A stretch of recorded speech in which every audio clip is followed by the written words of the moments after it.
It's official. It is official. Lomachenko versus Rigondeaux. MSG, December 9th on ESPN live.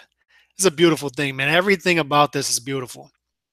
The fact that it's going to be on ESPN, you don't have to pay for it. It has pound for pound implications, and boxing is just on fire right now.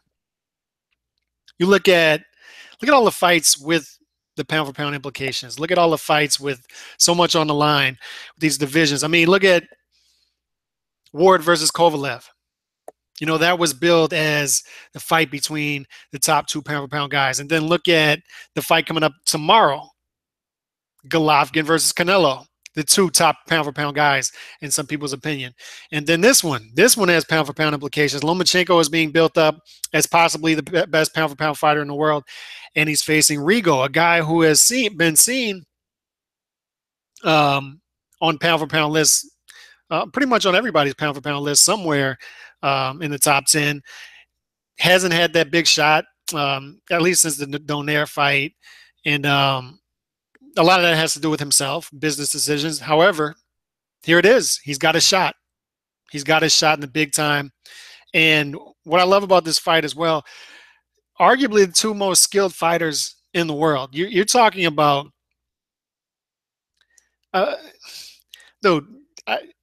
And they said in this article, they asked the question: is this the first fight in boxing history with both guys have 2 gold medals in the Olympics? And I think it is. I did a little bit of research and checked around, and I don't see any examples of it before. You're talking about 2 guys, arguably the best two best amateur fighters of all time.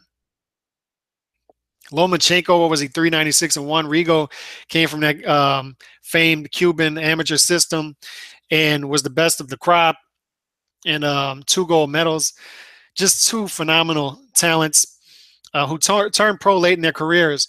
But what I love about this fight as well is they're both in their professional prime. When they both came into professional boxing, it took them a little while. It took them a couple fights, several fights anyway, to shake off that amateur rust. What I mean by that, you saw a lot of pity-pat punchings. You saw a lot of movement on the outside. Rigo, the first time I saw Rigo fight, I forgot who he fought. He fought on the undercard of Pacquiao-Clottey. I don't remember who he fought in that fight, but he looked awful. A lot of amateur movement, a lot of unneeded movement on the outside, pity-pat punching, scoring points instead of sitting on punches. Lomachenko did a lot of the same thing. I saw him on I forgot who he fought on the Mayweather-Pacquiao undercard, and he was doing a lot of that pity-pat punching as well. But they're both turning on their punches now. They're both sitting on their punches now with some bad intentions, not only trying to score points, but trying to hurt as well, and to go along with their unbelievable talent. This is a beautiful fight. Beautiful fight. And we'll be talking about this fight a lot on this channel in the next couple months. But I'm through the roof on this one. I think this is a fight that could possibly, I mean, for guys in the lower weight classes, this could possibly sell out MSG, this type of fight. That's yet to be seen, but I think it has that possibility.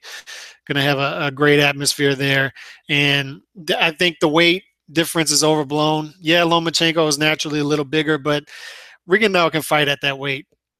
He can fight at that weight. Moving up 2 weight classes, I believe, to fight Lomachenko. So a lot of people are saying that's that's too much weight he's chewing off there. I don't think so. I think he's gonna settle in nice in that fight at that weight. And this is a dangerous fight for both fighters, but they should be rewarded for this, both of them.